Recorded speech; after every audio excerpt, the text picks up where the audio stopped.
everybody. This is Noreen Jackson with Black Biz Review. And today I have an awesome guest online here. Her name is Terri Nicole. Hi, Terri. Hey, how are I'm you? doing great. Terri Nicole is a voiceover talent. And we don't get to talk to many of those in the field. So I am very excited about talking to Terri right now. And you guys are in for some amazing information. Not to mention, if any of you have ever thought about being a voiceover talent, this is a great time to learn more about it, how you can get into the field. And that's when I'm going to turn my attention over to Terri and say, Terri, Yeah. so tell me a little bit about you, please, and tell me, how did you become this voiceover talent? Okay. Oh my gosh. I feel like I'm still becoming a voice talent because you're always learning and trying to get better. And there's so many levels. You've got the Morgan Freeman level that everybody knows as soon as they hear your voice. I'm trying to get there. So sort of the intermediate level. So I'm not a beginner and I'm not like 20 years in the field. And this is like such an exciting place to be because you kind of get to navigate where you go based on your interests. So to get into the field, I'm going to tell you like the easy way and the hard way. So the easy way is just you go and buy a microphone and you start trying to book jobs like online or go to studios. And that would be a very long route. The field is very full because it's a fun field, or at least it seems so. I'll address that a little bit later, but it's a fun field. It's like, you just get to talk and be silly and, do different voices. But actually, that would be such a long route that you want to, first of all, make sure you have training. So that's the most important thing, because even if you get people's attention, you get studios or casting agents or different, now you can go directly to small businesses and medium and large businesses directly now with the internet. But if you're not ready, you'll lose that client forever. They'll never want to listen to you again. Oh, gosh. Yeah. So being a voice talent is more about being a voice actor. So you have to go through acting classes, unless you're just one of those really strange people who just, that would be like probably 0.00% and 1% of the population. You got to have some acting jobs. Okay. Yeah. So this is not something that anybody can do, right? It's got to be, you got a crack voice like, hey, how you doing? Well, there's a need for every kind of voice. So it's not, you can have a great voice and never make it. It's not your voice alone, it's the voice, but it's more, okay, so here's I'm in my little studio, which is also a closet. Don't tell my clients, they don't know. It's a closet, right? But it has, actually closets are the best because they already have so much soundproofing because you're closed. So you just need to have like things to make sure that the sound doesn't reflect and echo and have that, and make sure somebody professionally like that. Because you sound great right now. I feel like I'm talking to someone on the radio. I don't know. I'm like, usually I'm in this open room. I am totally not a vet. I'm in this open room, and chances are it sounds like I'm somewhere in the back. I don't know. No, because your mic is right here close. Oh, okay. Well, let's make it a little bit closer. Then that helps a lot. But yeah, I don't hear any echo, so I don't know what you're doing. Maybe I should record in my living room. No, it sounds great. So I was saying that you just need to make sure that you have acting, because so here in my studio, let's say I get a script, and I got a script the other day where they wanted me, it was a radio commercial, and I had to do 2 or 3 different voices. So I have to actually create people right in my space, like imaginary people, because you can't just read. Nobody pays you to read. Right. They pay you to act. And so I had to pretend like, somebody was right here and I'm talking to them. And when you're explaining things, you actually have to create this world right where you are that you're interacting with. So if you're saying, you might stop by saying, I'll never do that again. Well, that's just, it's not really believable if you think, okay, what did somebody say to me first? And where are they sitting? They're right there. And what do they look like? You got to create this whole imaginary world and create that. They call it the pinch and owl of acting. So like, you can't just say a word. You have to, what made you say that? And how does that person's face look? And how does that make you feel? That all affects your vocal quality and the believability of what you say. Okay. So I would recommend, I would seriously, if you've never acted before, definitely take, half a year's worth of acting and always continue. Improv is incredible. I do improv, so I perform improv every Thursday at the Stardome in Birmingham. Oh, nice. Yeah. So what is this, like improv comedy? Yeah. Oh my gosh, so you make up your own comedy skits and all that other good stuff? do. I'm part of a group called Positively Funny, and every Thursday we have a live audience, and we take suggestions and we create something out of nothing, and sometimes it's real funny. Almost like the whole Seinfeld concept. A Yeah, or the show whose about line is nothing. it? Yeah, exactly. It pretty much. And then we also do musical comedy, so you have to do that with and make it into a song. So, but those Wow. have stretched me so that when I get scripts, I have no fear because I have been weird. Last night I played Nick Saban on stage. I play, I play little girl, just anything the How audience can you calls do a little out. bit of that now? You don't want to see my Nick. All you got to do Nick Saban is do the face because he's just always like, that's Nick Saban. Everybody in Alabama is like, Nick Saban. So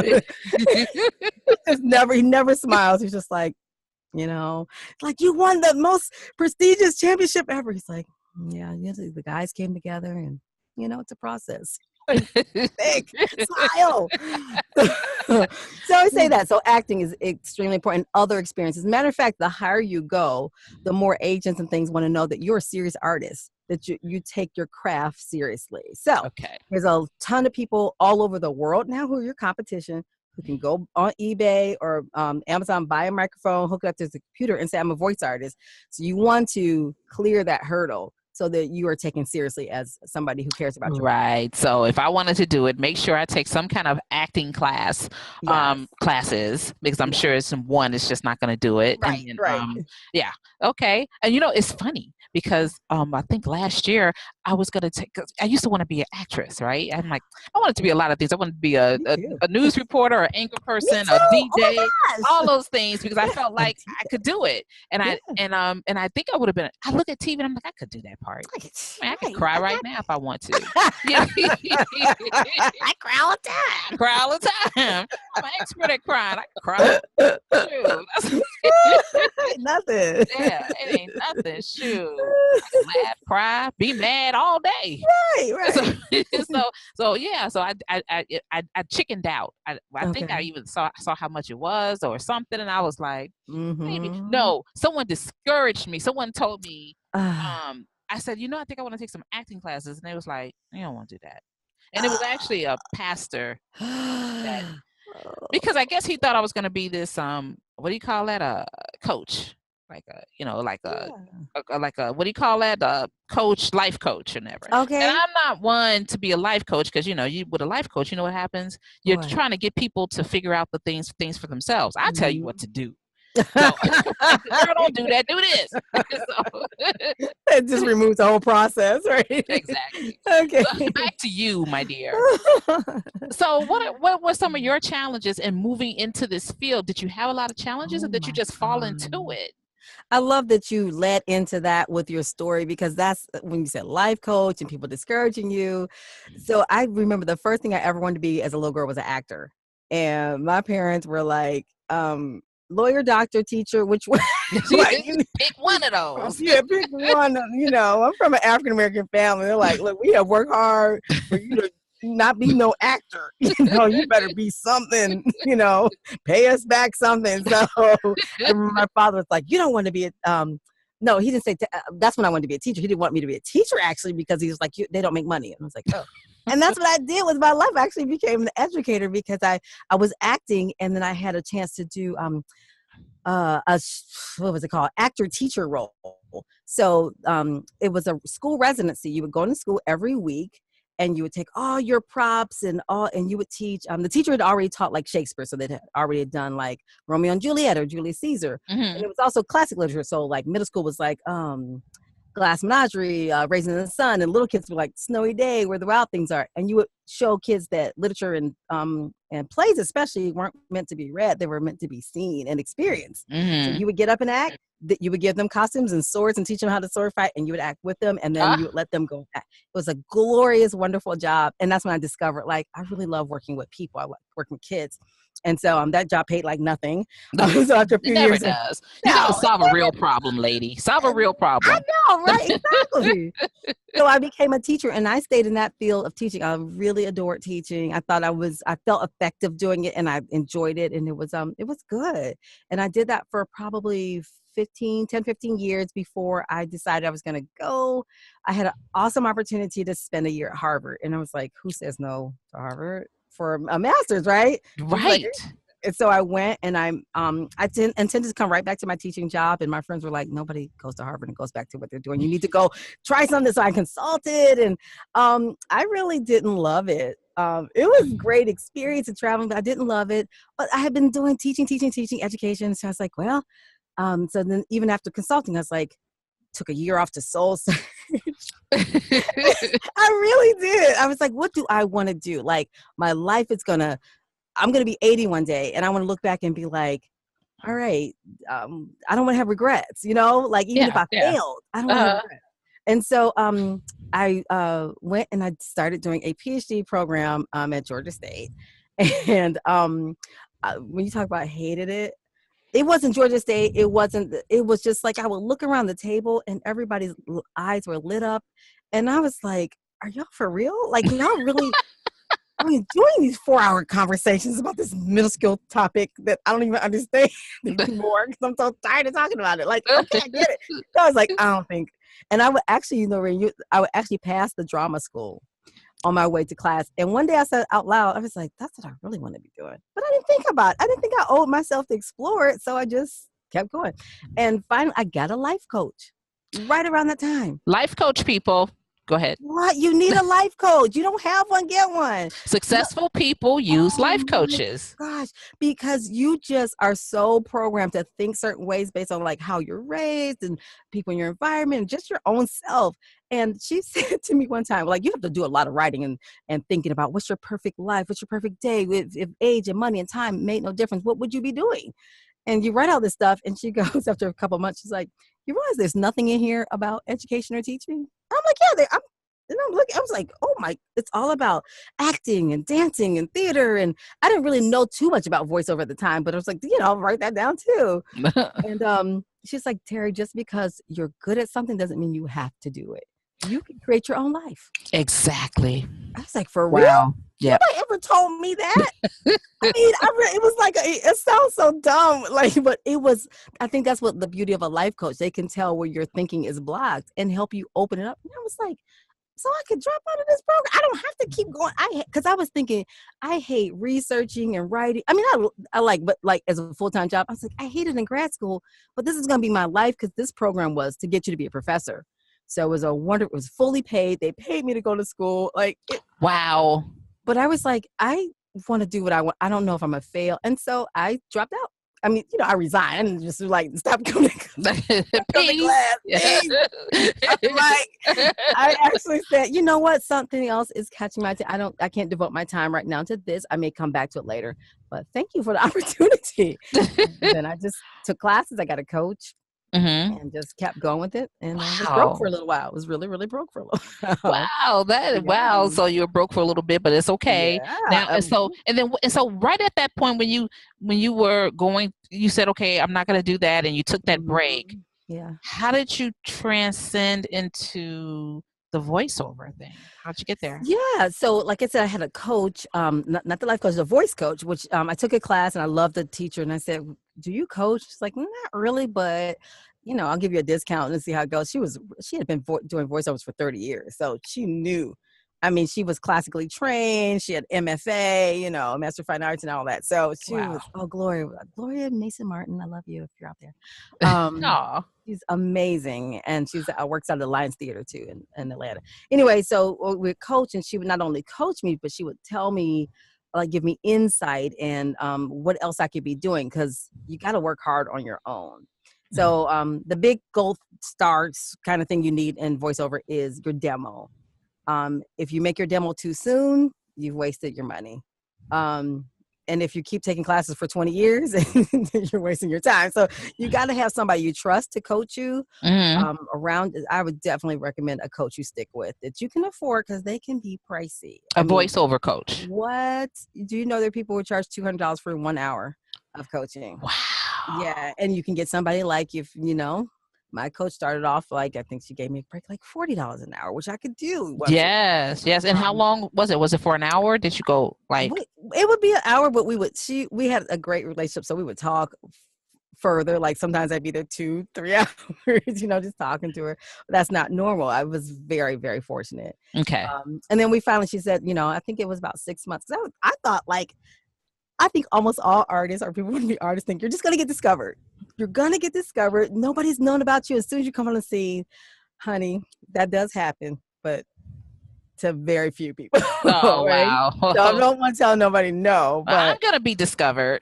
yeah, yeah, we can still be discovered. And I leave that possibility open. I tell my friends all the time, I'm like, I'm still leaving that possibility open. But in the meantime, I hustle. Yeah. I hustle all the Yeah, time. because you got to put yourself in a position so that when it Yes. happens, you're prepared, you're ready, you have the skills and the knowledge, and people can just Mhm. scoop you up instead of saying, Exactly. "Notice me," and they're like, "Well, I see you, and you have the potential, but get back with me when you don't want to be in that position." Exactly. Nobody's trying to pay you for your potential. They want you to be pretty polished. I mean, Yeah. they'll work with you, but you got to be on your way. Yeah. So, yeah, so I made my demo after about 6 months, and then just started kind of not, I didn't know what I was doing. So I kind of started knocking on doors, going to studios, taking more classes, just trying to get some insight. And I even used to take cookies to this one studio to try to get them to listen to my demo. And they finally did. It took about 6 months for them to eat. I mean, you have to understand, people get thousands of demos and emails. So you have to make yourself stand out. I literally took cookies, and then one time I took nuts, and then I just kept, "Hey Greg, you did you listen to that? Yeah, just wonder, did you get those cookies that I left?" Did you get my wine? Well, why? I gotta up my game. Okay, Noreen, Look, did you why? get those basketball tickets to see the Bulls or Why? whoever? Oh, see, my game. It took 6 months, and my game wasn't as strong as yours. Don't But worry, actually, I'm just talking. but actually, a casting agent told me that. She was like, when I was a casting agent, you have so many people that people have to make themselves stand out. Whether you mail it in personally, because people don't mail things in like with a letter, keep yourself on their mind. Especially if Yeah. you're performing, people love like send them a postcard. I'm in this here. They want to know. Okay, I can. This is a serious artist. Let me call them up when they have. You want to be on their mind. So Yeah. I did Yeah. that So you first. left an impression. I did tried to that, and then I also like took more classes about how do I. There's so many voiceover needs that people don't think about. Hmm. Anytime you hear a voice and you don't see a person, that's a voiceover. A toy in the store, message on the elevator. I mean, just so many things besides we just think of commercials sometimes or animation or video games. Yeah. So I'm Um, gonna play some. I yeah. downloaded a couple of your Oh Lord, voiceovers. you can put Yeah, I me. think you I did feel one like for I'm on a Tonight Cadillac. Show. Yeah, you did one for Cadillac. I'm gonna see if I can squeeze this into the interview when I edit. Okay. And this Yeah, is a people. demo though. It's a demo. It's not actually It's a a, yeah. So I have yeah. to say that's a disclaimer. It's a Okay. demo for It's a Cadillac. demo. So Yeah. the whole video and everything is a demo. Mhm. Oh That's a wow. New York that got that done by a New York guru named Rudy Gaskins. Oh yeah. Well, Rudy Gaskins. I need to write him down to see Oh if my I can God. And find his wife, Rudy. Joan Baker. Joan Baker was actually my coach. And so I work with her husband who Oh, does those type of ads. So anyway. nice. Okay, awesome, awesome. But okay. So with all of that, and you're moving and shaking now, and you're getting gigs. Do we Yes. call them gigs? Yeah. I call them Okay. gigs. Okay, good. Yeah. I wanted to make sure I didn't say the wrong thing. So you're getting these gigs. So what's in the store for the future? So I specialize in the very unsexy realm of educational voiceovers, e-learning. So if you think of all the things that you go on a job and you always have to take that training, you put on your headphones and you listen, click here, blah blah blah. There's a ton of money in that because it's so much cheaper for companies to do that than to bring somebody in, pay for lunch for everybody, right? When they Hmm. can just Hmm. pay for a voiceover. So that's a very lucrative field, especially like I've done something for the U.S. Navy. So I have an avatar. Doesn't look anything like me, but it's a little black lady, Petty Officer Johnson, and I'm Petty Officer Johnson. I train all their educational officers and how to help the sailors do different things. So that's Nice. exciting, right? That's like Yeah. I'm still waiting for them to send me the sample so I could put it on my website. But things like that, CVS, Capital One. I mean, everybody does. And the thing I'm learning now, instead of like waiting for all the big stuff, is when you meet somebody, you go, "Hey, does your company have an audio visual department? Do you know the person in there? Oh, you're," and you would not believe how much work I get from just like sitting by the pool, talking to people and going to networking places and just asking people that simple questions. It almost always works. I almost always land the client that way. And I Wow. never knew that, but I learned that in a class I took from a guy named Mark Scott who's a voiceover artist.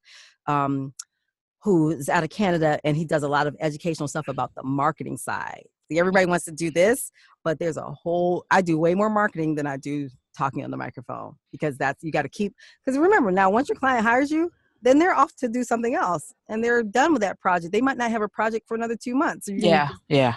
sit around, right? So you got to always be like getting new clients. Wow. So it's constant work. It's I mean, constant work. right. So you have to make your own work. So you have to get out there and Yeah. market yourself. And Yes. that's important. And then, Yes. because you may have a contract that may last 6 months, may Mm-hmm. last 3 months, 2 weeks. Mm-hmm. Yep. But yeah, so you got to constantly keep it up. So now you have your own website. What's your website? It is terrinicolevo.com. So Terri VO for Nicole. voiceover. Mm-hmm. Okay, so Terri Nicole VO Yes. for voiceover.com. Yes.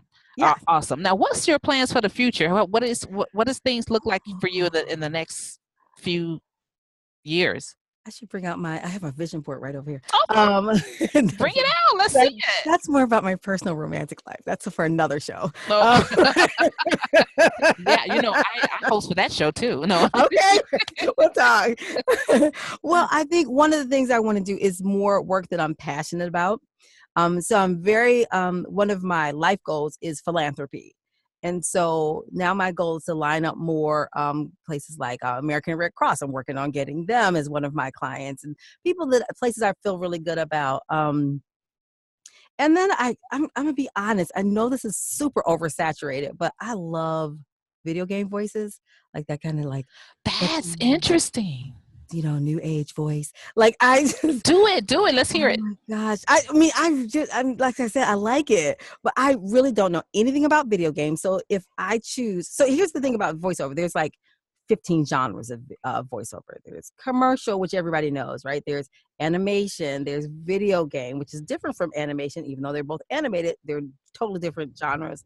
There's e-learning, there's corporate narration, like Cadillac or something like that. So there's so many different ones, and you can't just do everything. Actually, people don't really want a person who does everything. I mean, I'm not gonna say they don't want them, but they want to know you specialize and you understand this niche. Yeah. And we can count on you to understand the nuances, and you've studied up and you've had a lot of experience. Mm-hmm. So I think next for me would be to start thinking about video games. Yeah, that would be pretty cool. Let me know when you start doing that.